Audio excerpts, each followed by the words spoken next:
Good morning, Matthias. I think over to you. Thank you very much. Thank you, Noel.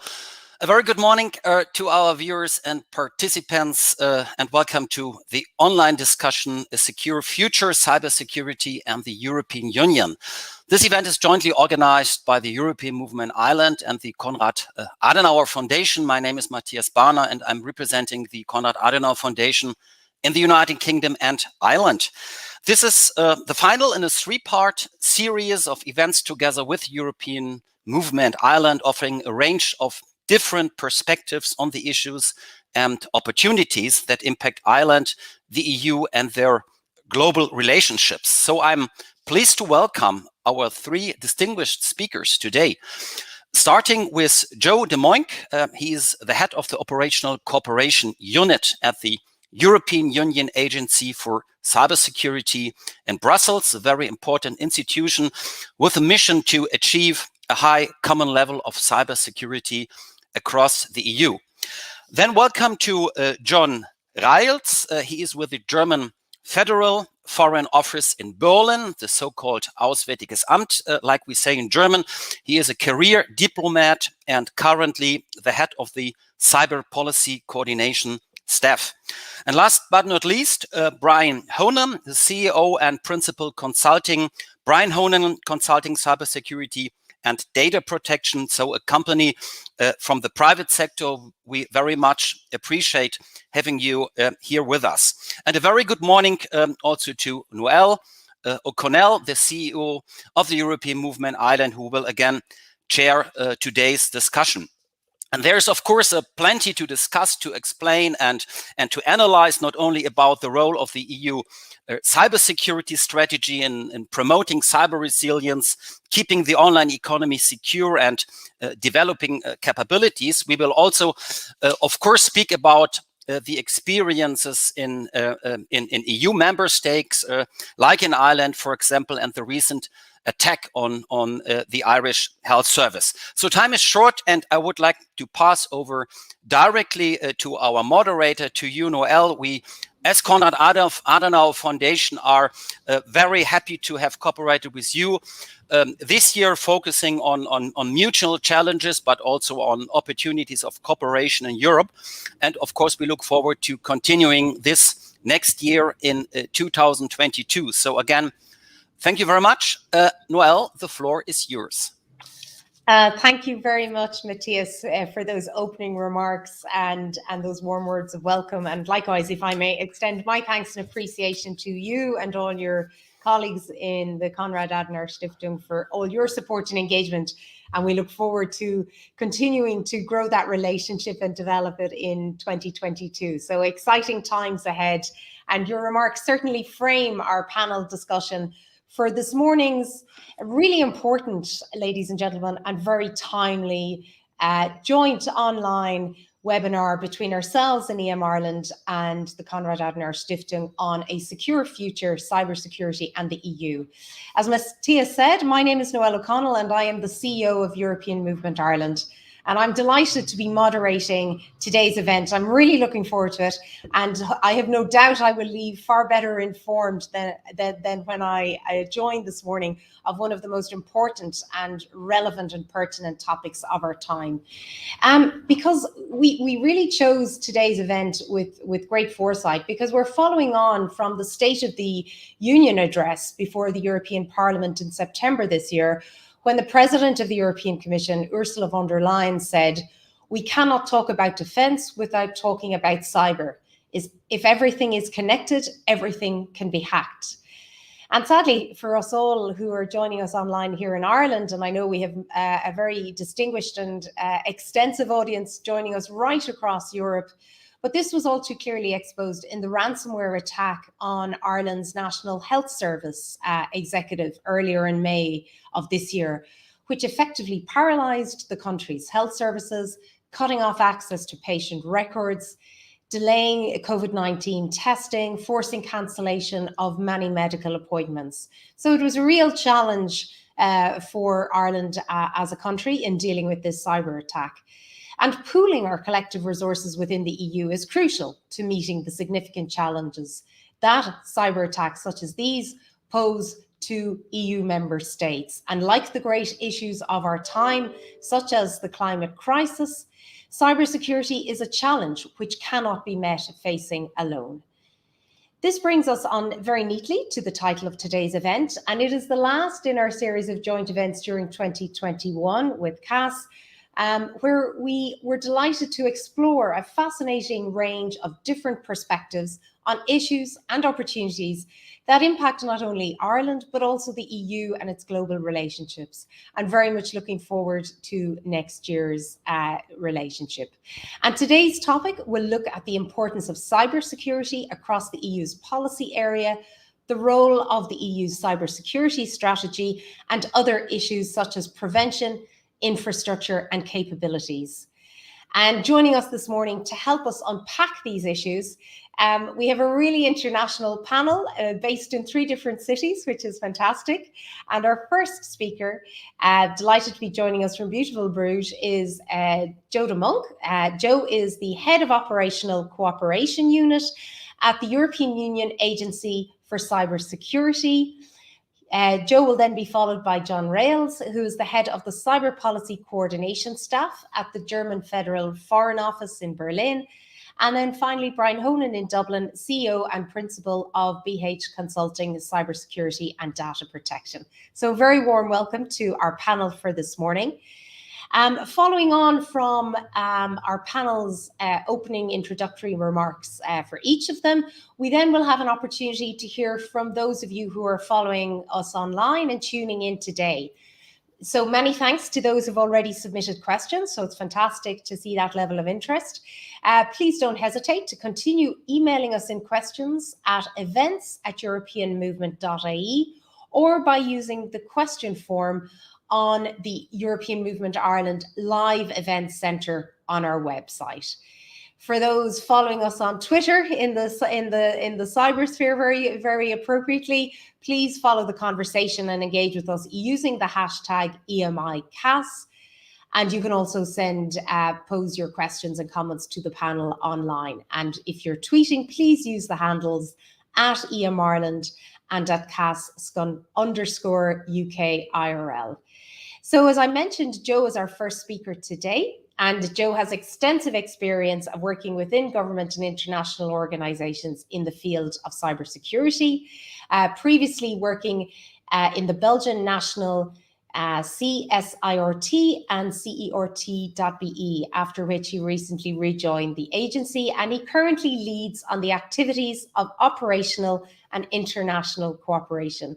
Joe, a very warm welcome to you from Dublin this morning, and I'm now delighted to hand you over the virtual floor. Thank you.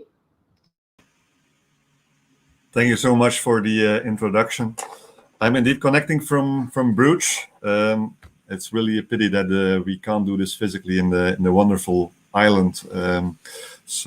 But for this time, we need to do it this way.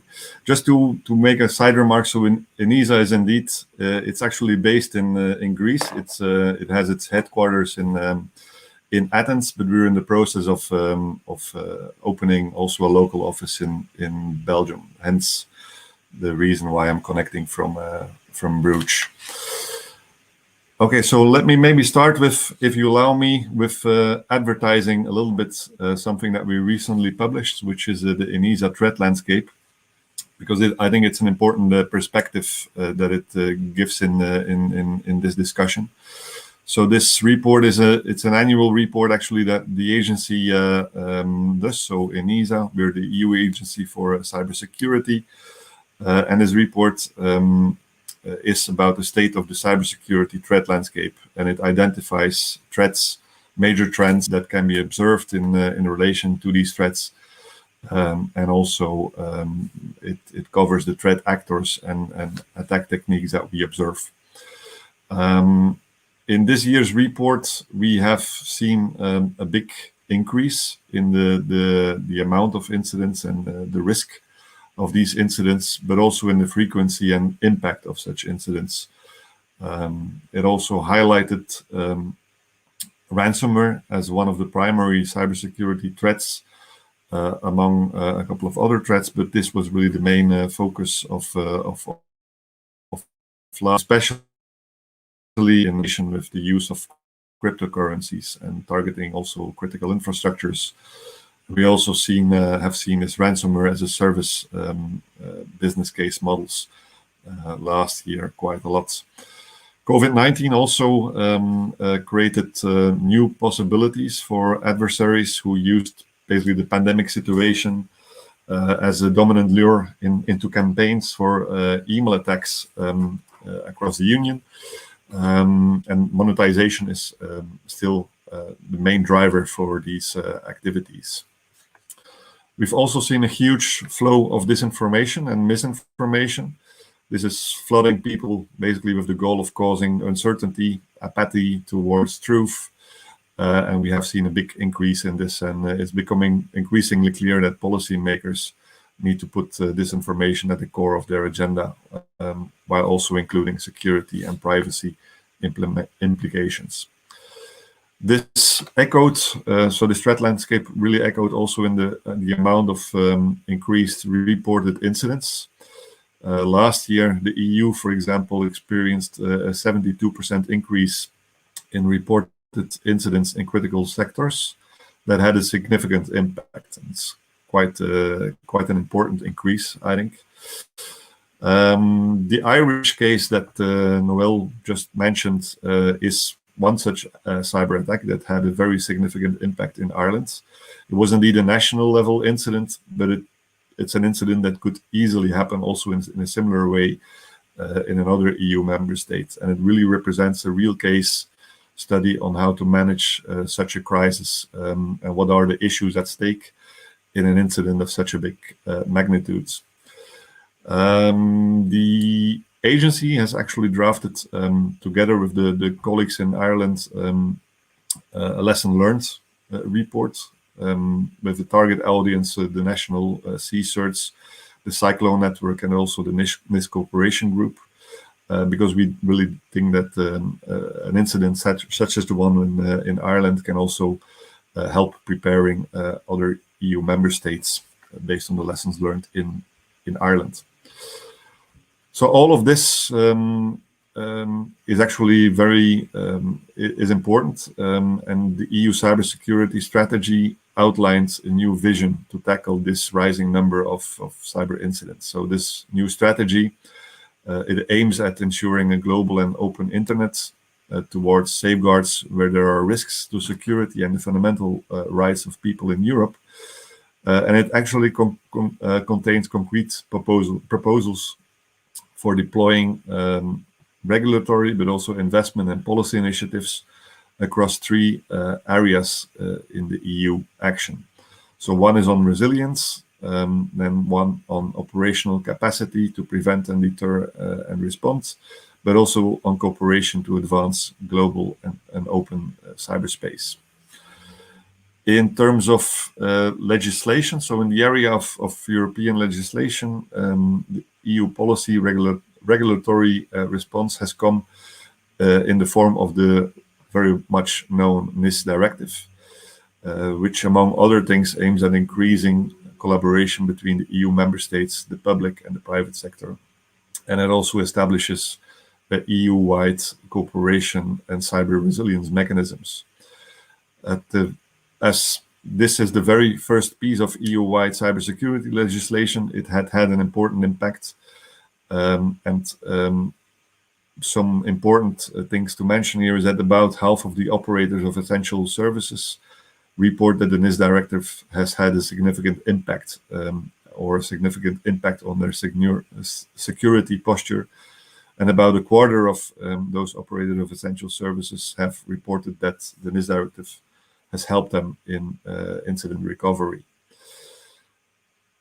Next to the NIS directive, there is now also the current NIS 2 proposal, which aims to further strengthen the resilience of key services, and it expands also the scope of the sectors that it covers. And next to that, the EU is also working on the common binding rules, which is mirroring to some extent what is the NIS directive, but then for the EU institutions, bodies and agencies.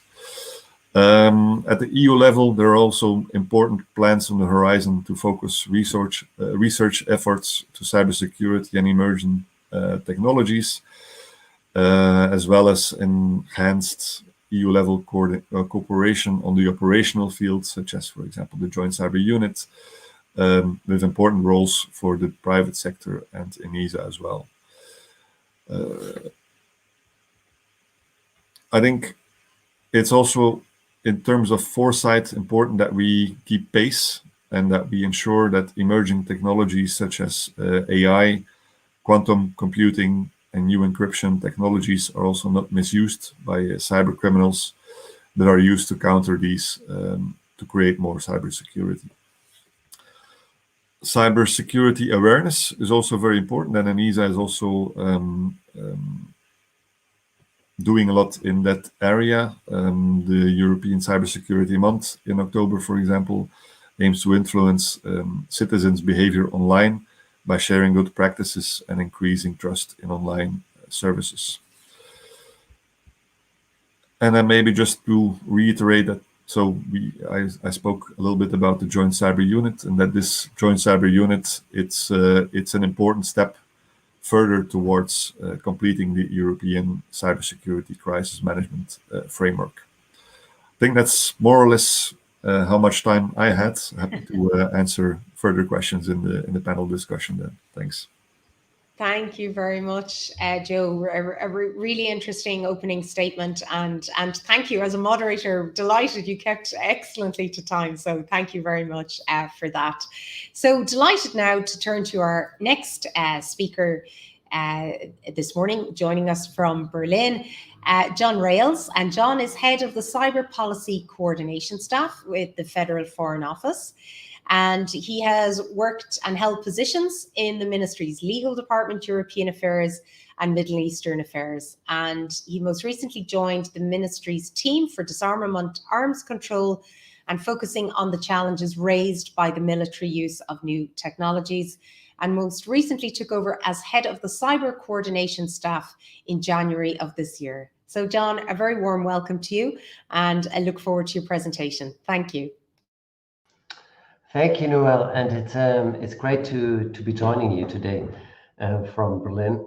Of course, our eyes were very much on Ireland this year with the major cyber incident that you mentioned touching your health sector.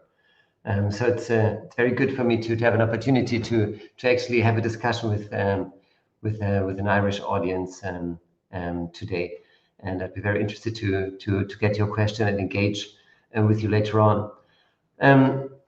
Well, we're looking back at a terrible cyber year. I mean, this year has seen many very worrying premieres in the cyber world. For the first time, we've really had significant attacks on critical infrastructure, starting with the attack against the US pipeline, the Colonial Pipeline, in late spring, then later followed on by the attack against the world's major meat producer, JBS, paralyzing both systems, and then followed on just briefly afterwards with the attack on the Irish health sector. So this has really brought home the message how vulnerable our systems are. And I still like to remember one of the headlines of an editorial piece in the New York Times that was published in late spring, which had the title, "Are We All Waiting to Get Hacked?" And I thought that really summed up very well, this kind of feeling that many of us had. It's really, what can we do? How can we respond to really respond effectively to the kind of threats we are seeing? And I'd like to answer that question from a diplomatic perspective, of course, because I'm a cyber diplomat. And I'd like to talk a little bit about what we can do as cyber diplomats in order to strengthen our resilience and in order to build a stronger cyber world for us. So what we are worried about most as diplomats is really the terribly destabilizing effect of these kind of cyber attacks with regards to international relations. And what we are witnessing is a real trend of many of actually just a handful of malicious cyber actors taking conflicts increasingly online, but really threatening international stability with what they're doing. And if we look at what is happening, is that we see that for many actors actually think that see the virtual world, see the cyberspace as a space without law, as a space where things can be done that wouldn't be done in the real world. And so our first concern as diplomats is to really defend the international legal order in cyberspace. Of course, we have international law, which fully applies in the virtual world. International law, law of international conflict, but also human rights all apply online, just as they apply offline. But what still needs to be worked out more clearly is how the application is really being put into practice, how this is supposed to be implemented in cyberspace. Because international law was conceived at a time when the kind of challenges we are facing today weren't even thinkable.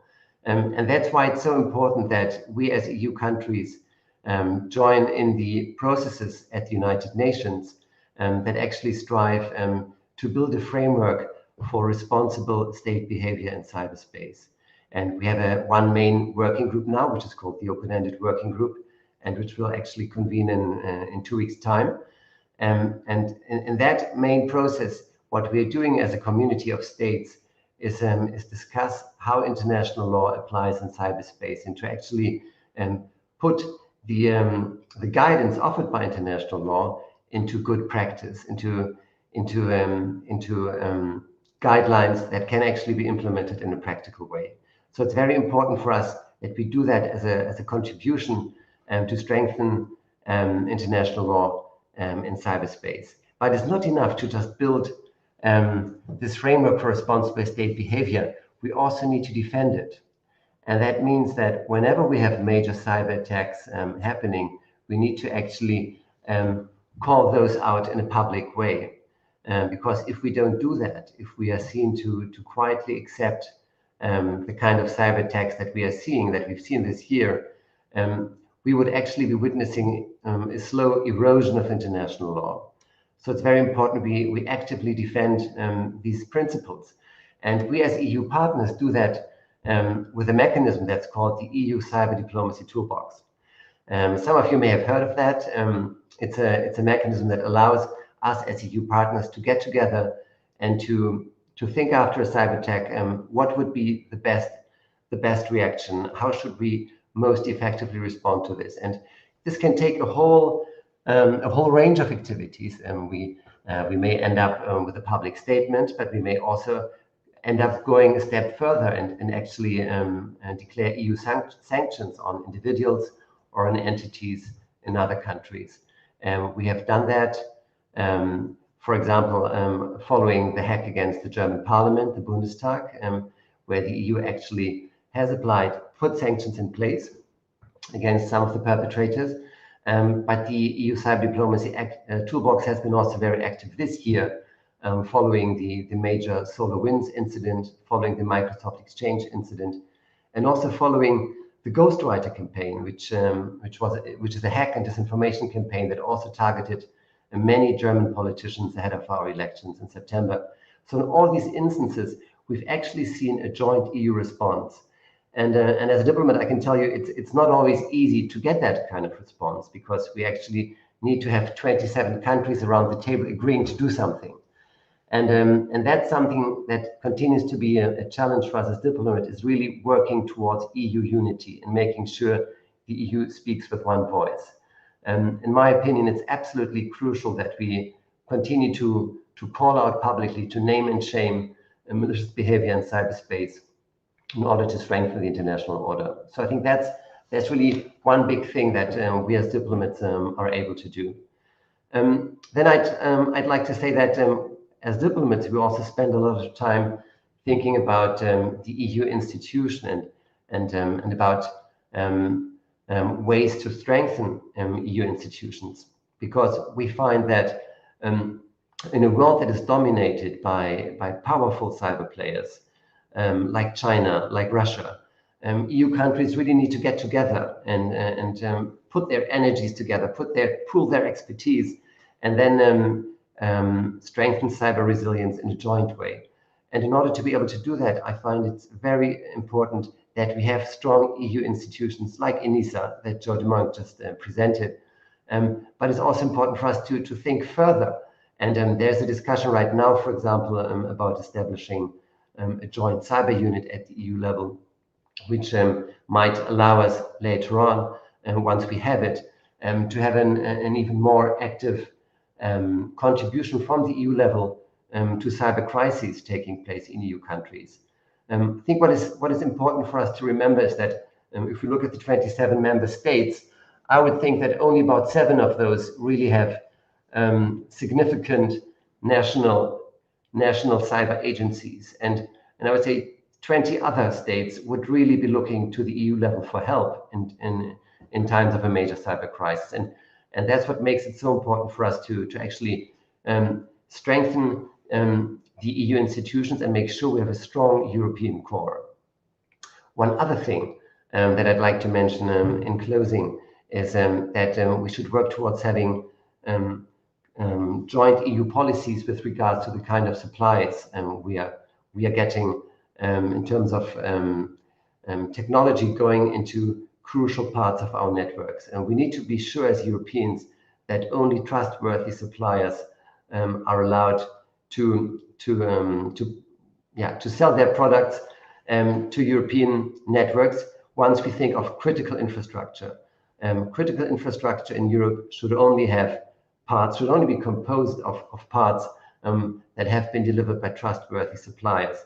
And it's very important that as Europeans, we have a joint policy on that, because all these networks are connected. So we need to make sure that as Europeans, we have a joint position on these issues. So much from my side as a starter, and I look forward to engaging further with you in our discussion. Thank you very much, John, for your opening remarks. Really interesting and insightful, and a lot of food for thought. And before I hand over to our final speaker on this morning's panel, before I introduce Brian to you all, just to remind you all, ladies and gentlemen, again, you can continue to submit your questions for the panel to events@europeanmovement.ie, or on our live event center on our website, or again under the hashtag EMICAS on Twitter. So without further ado, not too far away from me in Dublin today, delighted to be joined by Brian Honan, who's the CEO and Principal Consultant at BH Consulting.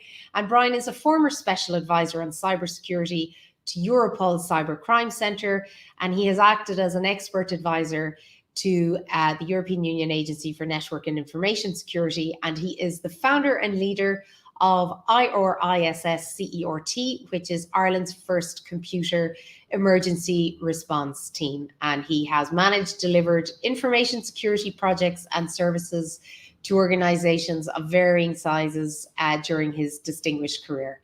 Brian, delighted to have you with us this morning, and the virtual floor is yours. Thank you.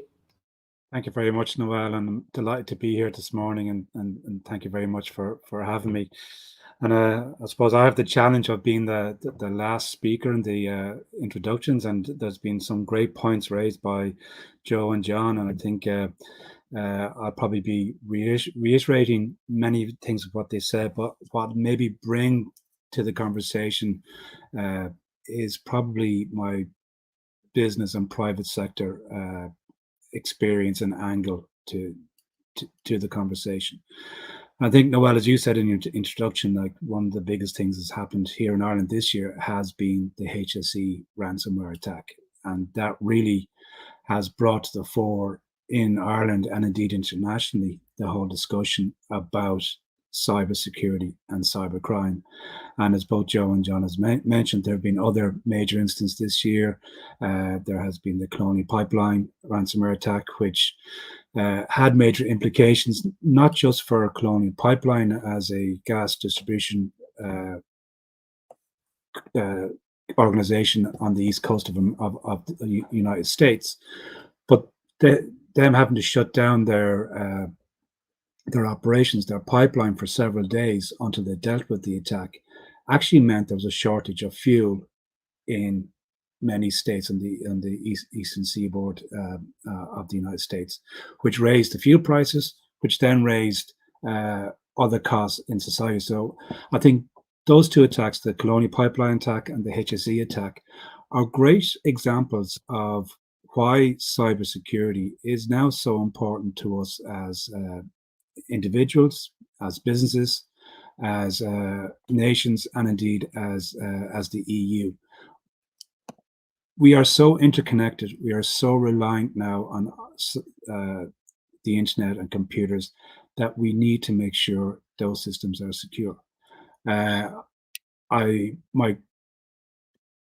me, ransomware in many cases has been a double-edged sword, so to speak, in that, or probably better analogy would be ransomware has been a dark cloud over our systems and landscape for a while, but it does have a silver lining.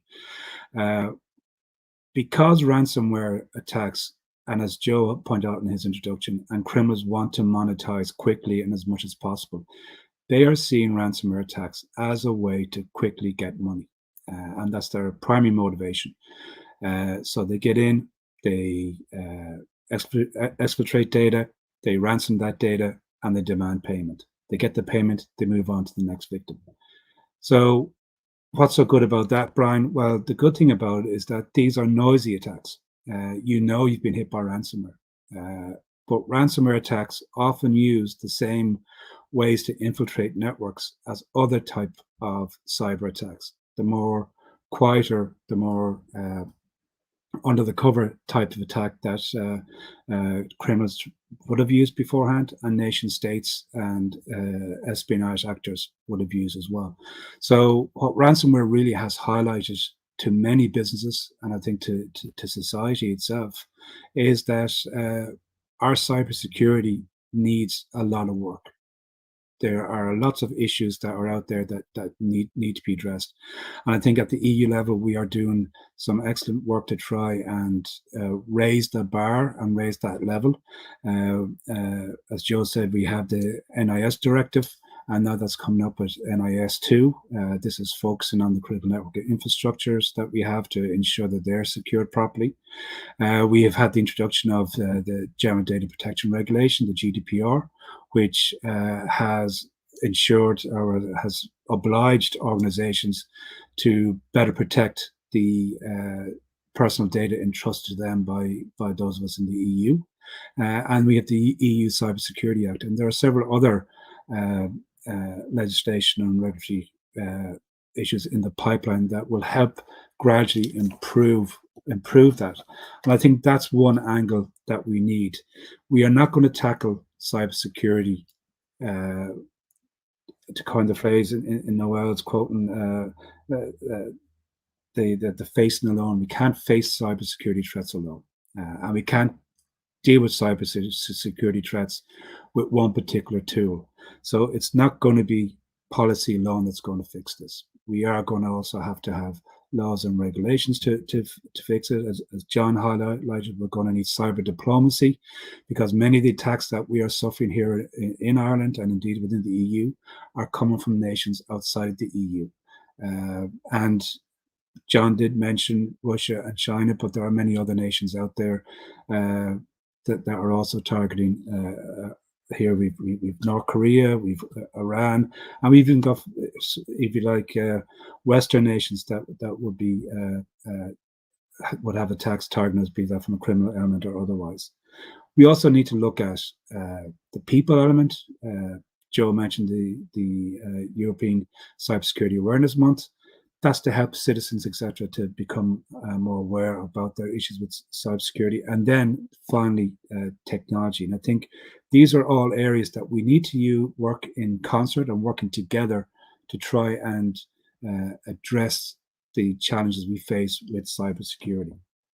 Because, in Europe and within the EU, we have many rights and many freedoms that we treasure and that we want to protect. And we do that in the physical aspect of the world, but we also need to do this in the virtual side of the world as well. And it's just important that we have all these things put in together.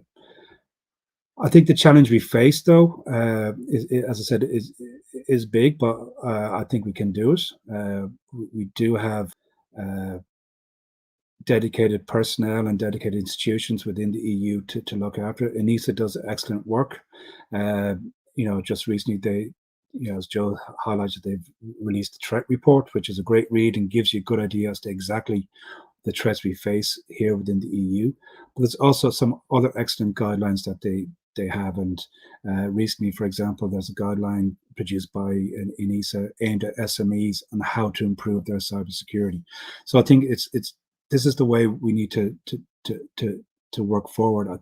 But I think we also, and I'm glad John talked about it, trustworthy vendors. As a business owner and an advisor to many other businesses in Ireland and throughout the EU, we rely on technology that often comes from nations outside the EU. Some of that technology will come from countries that don't have the same values and democratic values that we hold. The big question is, how well can we trust that technology? We have social media platforms that thrive on people's personal data and impeaching on that, which goes against the fundamental rights we have under GDPR. We have many other technology solutions that we're using, which come from nations that don't have, as I said, the same views on our individual rights that we do. So I think we need to look at ways to better encourage the cybersecurity industry within the EU, look at ways to support research and development of technologies that at their core will bring European values throughout them at all times. So I think, from cybersecurity, this year has been a big year. I'm loath to use the words. It's a watershed moment. We've had many watershed moments in cybersecurity in the past where we've had major attacks or major issues that have been highlighted. They have all been talked about as being watershed moments, but nothing really has fundamentally changed. I think if we want to continue to build a European Union that is based on the core values of individual freedoms and rights, and that we want our economies to be resilient, our economies to thrive, we do need to provide supports in many ways. And we need, as I said, to look at this not just from a technology point of view, but we need to look at our policy, we need to look at the laws and how we support the people in it as well. So I'm looking forward to a bit more discussion on this, and I'll hand it back to you, Noelle. Thank you. Great. Thank you very much, Brian. Really interesting contribution there as well. And if I may, just in terms of some of the comments and questions coming in, it struck me, Joe, and John and Brian, in all of your contributions, there were a number of common themes.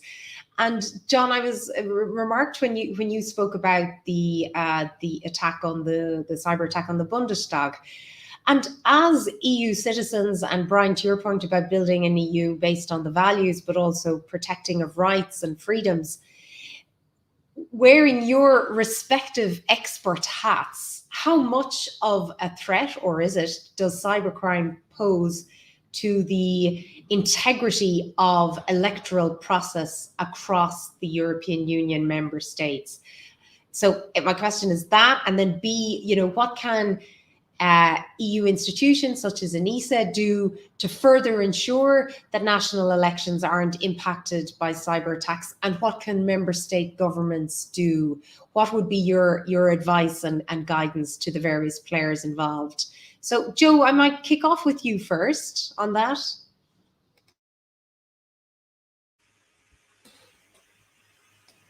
Thanks. I think this is really something that is typically dealt at the national level. I think if you look at the role of ENISA, it's to advise the member states in how to deal with this.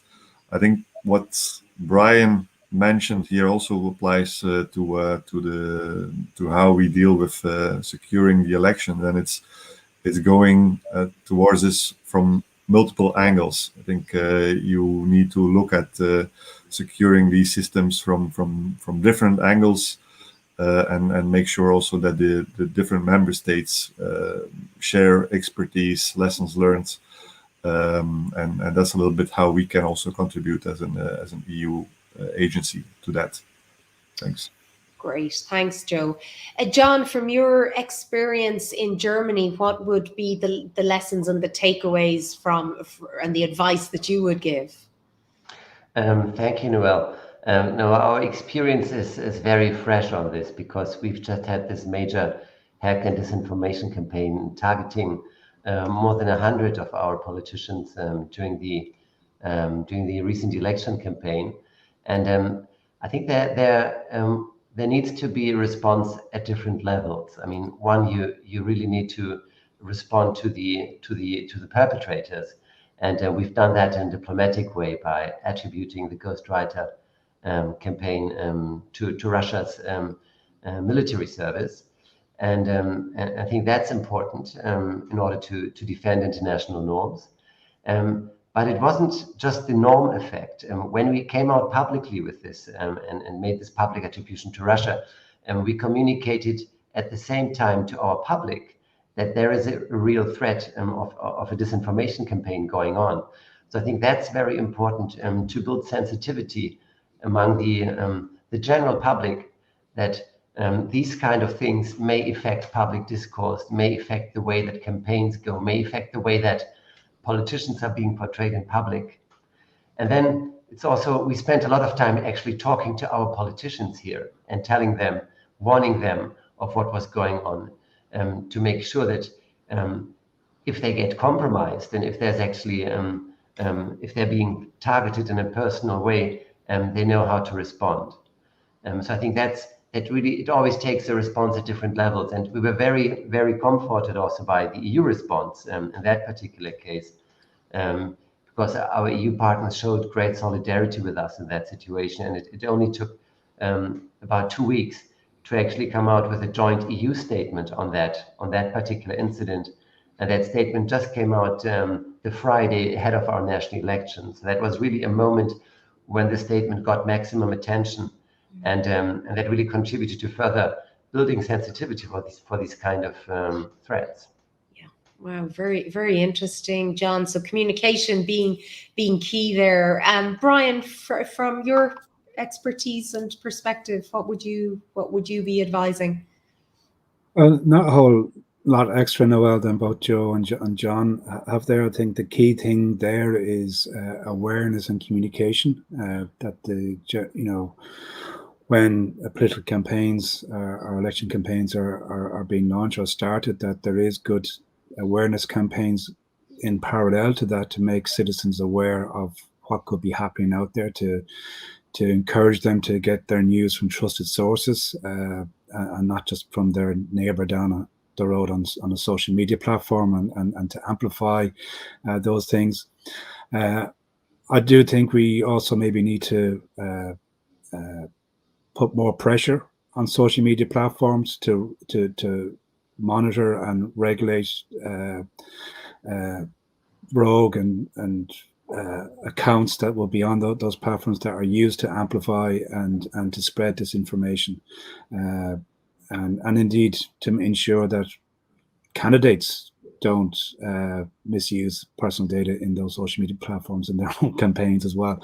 So I think it's, again, there's no one simple solution to this. It has to be a combination of good communication, good awareness, and as John said, it's awareness out to the public on how to identify and spot fake news and disinformation. It's awareness to the political candidates themselves and their parties as to how to protect themselves, keep themselves secure, and how to report to the relevant authorities when they suspect something is happening. And it's good to hear how the EU did respond to the issues that were highlighted in Germany. So yeah, that's what I think we can look at. Great. Thank you, Brian. Thank you, all of you. And we have another question coming in here from Marita in the Department of Housing. And she has remarked that everything that is connected can be hacked. How can we support policymakers and citizens in relation to technology in smart cities and GDPR, and also autonomous vehicles? Now, that's an interesting one. Who wants to start off and take that question? Brian, I saw you fair play. Yeah. Brian, you were brave. You put your hand up. Joe and John were remaining very quiet there. Well, I think it's a very, very good question, and it probably highlights part of the challenges that we face, in that cybersecurity, up until quite recently, has been thought about as being an IT problem. It's not my problem as a citizen. It's not my problem as a business person. It's not my problem as a policymaker. It's not my problem as a politician. It's the geeks' problem. It's to do with the internet, it's to do with IT. Let the geeks fix the problem. And the geeks alone can't fix this problem. We need better support. And one way as individuals we can do it is, same way as a candidate comes to your door to ask you for their vote at the next election, and you're talking about housing, or you're talking about what the issues are to you. We need to start raising cybersecurity and privacy with politicians as key issues that we as citizens value, so that they do get the message. And and I think that's one way we can try and do it. I think having many discussions like this are another way, and to encourage more discussions, and I would encourage more, the European movement and other organizations similar to host more of these sessions, so that these discussions can happen, and we can get input from people like John and Joe and other institutions as to what we need to do at the EU national and individual level to improve cybersecurity.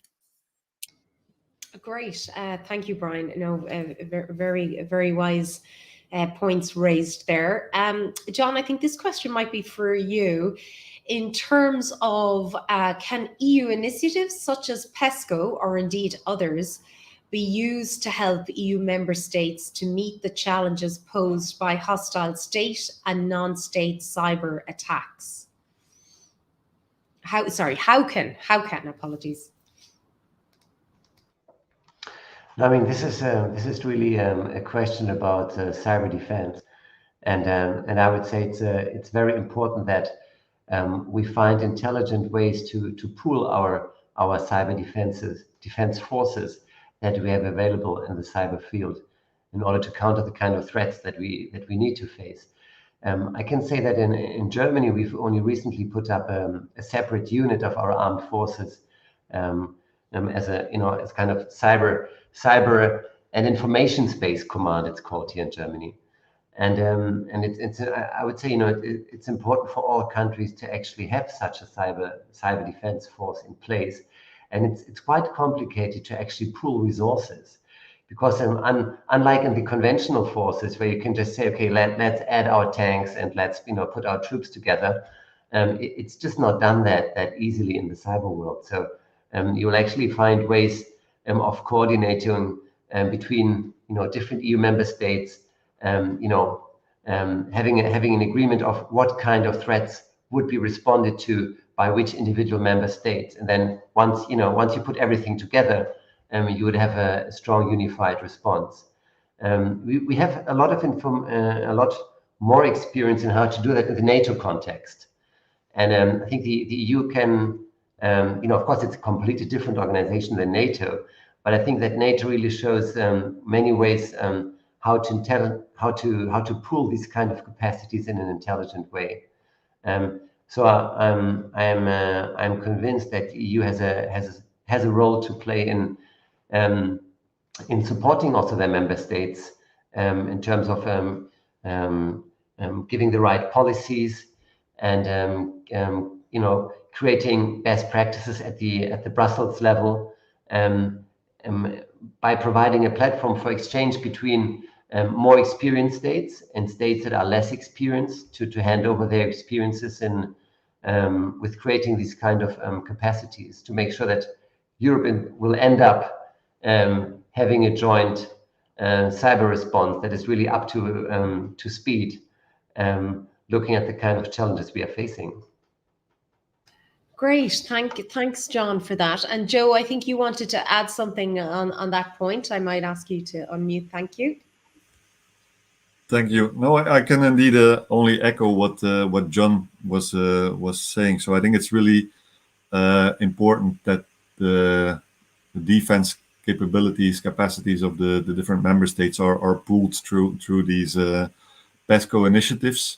Can only add that we as an EU agency, we're also having a project which is called Ad Hoc Assistance Program, where we also do a similar kind of thing with pooling of expertise, where we mainly pool expertise from the CSIRTS network. And I think with the Joint Cyber Unit recommendation, if you look at it, it also refers back to these PESCO initiatives. And I think that's the way forward in the long run for the Joint Cyber Unit as well, to see how initiatives like PESCO, what we do as an ESA, how we can interlink this and make sure that all of this is very much interconnected, and that is basically kind of a fluent mechanism when an actual large-scale cyber crisis happens.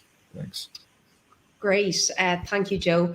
And this question is from Paul, and it's in relation to the cyber attack. So he's just wondering, given the challenges and the impact on the health service by the attack on the HSE this year, how can people in Ireland continue to put trust in the data against the continued threat of these services being hacked again? What can the EU do to reassure us? I don't know who wants to take that. A tricky question from Paul there.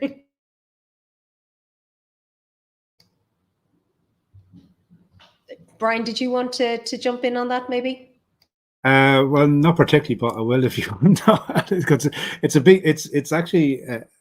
a very good question, but I don't think there's an easy answer. What can the EU do to enable us to trust the data that the various organizations have? So, look, I think that is a challenge that organizations, whether in the private sector or the public sector, have to face and work on over the coming years. So firstly, there is the EU GDPR that's in place to ensure that the data that is used and entrusted by us to organizations is properly protected in line with our rights. So there are requirements on the GDPR that information should be secured properly, can only be accessed by those who need it, etc., etc. So that is a legal obligation that's there. So if as an individual you feel your rights aren't being respected by an organization, you have the right to make a complaint underneath that. As Joe has pointed out, there's the NIS and NIS2, which are coming down for critical network infrastructure, which dictates what security levels need to be put in place to protect those. But I would say, in cyberspace, as in the real world, there is no such thing as 100% security. Nobody or any institution can guarantee 100% security. What we can do is put in security measures that protects data to the level that's required based on the risk it faces, and that we have appropriate response mechanisms in place should those security mechanisms fail, and that's both as a technical response to shore up the defenses and secure the information. But following on what both John and Joe have been saying, that there's policy responses as well, that should the perpetrators behind those attacks be other nations, etc. Great, thank you, Brian. Joe, you were going to interject there. Thank you. Thanks, indeed. No, I agree with Brian, and maybe just to say so, I refer to these lessons learned from the Irish case, and we identified some lessons learned for operator of essential services, but also for the CSERTs network, and also for the EU level. And I mean, I don't want to go into the details of this, but just reiterating what Brian said. So we also here you need to, if you look at this, you need to have to basically build on from different angles. And I think for the operator of essential service, for example, we recommended to have dedicated national exercises and simulations and to help defend against this. Also, the fact that crisis communication is extremely important was demonstrated, I think, in the Irish case. And then for the EU level, and that goes back a little bit to what John was saying, is that also at the EU level, I think the need for common situational awareness and rapid common situational awareness is really critical, I think, in these cases. Yes, thanks. Okay. Great, thank you, Joe.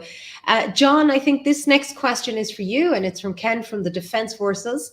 And he's wondering as to whether there are any lessons that militaries can learn from policing services in the way that they have cooperated together in the cyber domain.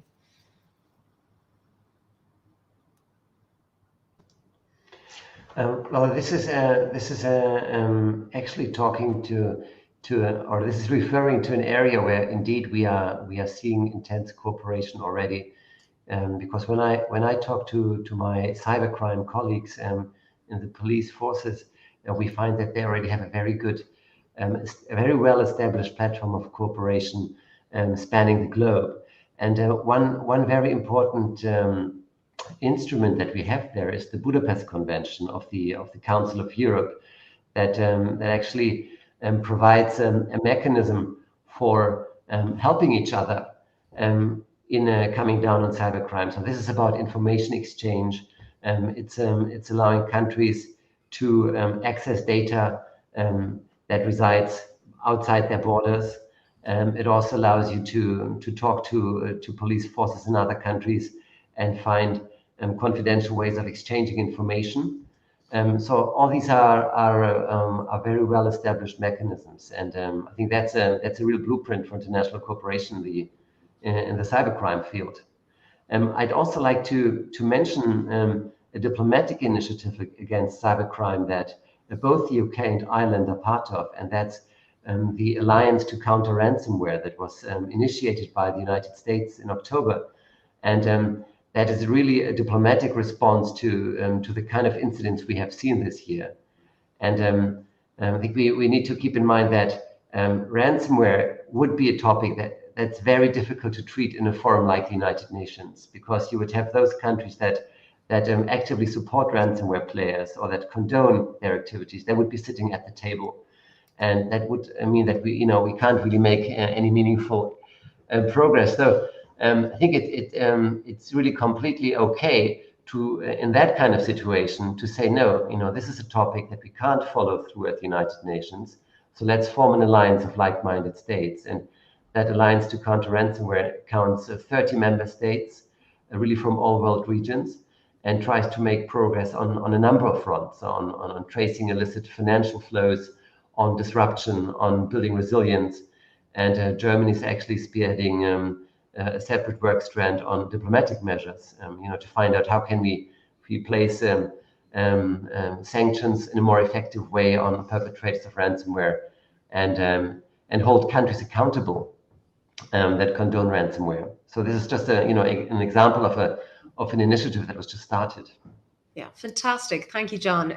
Joe, I might just go to you, and then Brian before we wrap up. Thank you. Thanks. No, maybe just to say that across all our interventions, I think the fact that you need to tackle cybersecurity from different angles and across different levels came across quite often. And I think going back to what John said, that we need a strong European core, I think I can fully support that, and it's really important. But I think the main thing that we need at European level is coordination, especially because there are different communities involved, and that's really all about what the Joint Cyber Union also is about making sure that whatever the member states are and the EU institutions and bodies and agencies are doing across all these levels is very much in sync. So that's my conclusion from this. Thanks. Great, thank you, Joe. Brian, did you want to say a last word? Because I know you have time constraints, so you can log off after if you want to. No problem, Noel. I don't have a whole lot to add to what John and Joe have said there, but I think, you know, national defence and EU defence are two different things, but having cooperation across the EU with the different militaries is important, so that we can work together to defend ourselves. And we have models, as Ken has pointed out in his question there, within law enforcement. Europol provides a great intelligence gathering service to enable various European law enforcement agencies to put operations together to tackle cybercrime, and they have seen some very good successes this year. And while I do have the opportunity, and Ken is on there from our defence forces, they played a sterling role in our national response to the HSE attack. And as a private citizen, I'd just like to say, extend my thanks to Ken and his colleagues for all the hard work they did put in to get our health systems back up and running again. So that's it for me. Thank you. Thank you so much. Hear, hear, and our thanks on behalf of all of us. Well, I see our clock has gone into the red, so I did say I would try to keep us to the hour. So thank you all very much to our distinguished panel. I think it's time to draw proceedings to a close. What a fascinating, informative, engaging exchange of views, and really grateful to Joe, to John, and to Brian for not only their time, but their expertise, their wisdom, their insights, a huge food for thought. And this topic is certainly one that touches upon not only all of what we do in our daily lives, but engaging with issues about how our democracies function and how to protect our personal data. And I know from my own behalf as the Irish National Citizen Representative to the Conference on the Future of Europe, my working group is on digital transformation. So this is certainly a topic that is very much featuring in the conference discussion and debate. And I have taken lots of notes for today. So thank you all very much on my part for that, for our distinguished panel. For our audience, thank you so much for following and engaging with us online. Fantastic to see the level of interest. And I think, Brian, you're absolutely right. We need to talk about more and engage on this topic and have more forums like this for this exchange of views. Really grateful as well to Matthias and to Katie and his colleagues in the Konrad Adenauer Stiftung, with whom we have had the pleasure here in European Movement Ireland to collaborate and cooperate with on the series of conferences and webinars over 2021. It's been a fantastic collaboration, and please do stay tuned for 2022 when we have many more exciting plans afoot. If I could also thank my own team here in European Movement Ireland. We have a huge range of webinars and events taking place, so appreciative of all their hard work. And thank you, ladies and gentlemen, for tuning in. Please do stay involved, follow us online, get engaged, have a look what ourselves and CAS are up to. And I think this topic is really important, so it needs all of our engagement and our buy-in. And in the meantime, until we meet again, if I don't see any of you, I don't know if it's too early. We're still in November. I usually try not to wish anybody a happy Christmas until December, but it being the year that it is and the pandemic still there, I do hope you and your families stay safe and well and have a peaceful and prosperous, peaceful Christmas, and here's to a prosperous and safer 2022. Slán go fóill. Thank you all very much. Take care.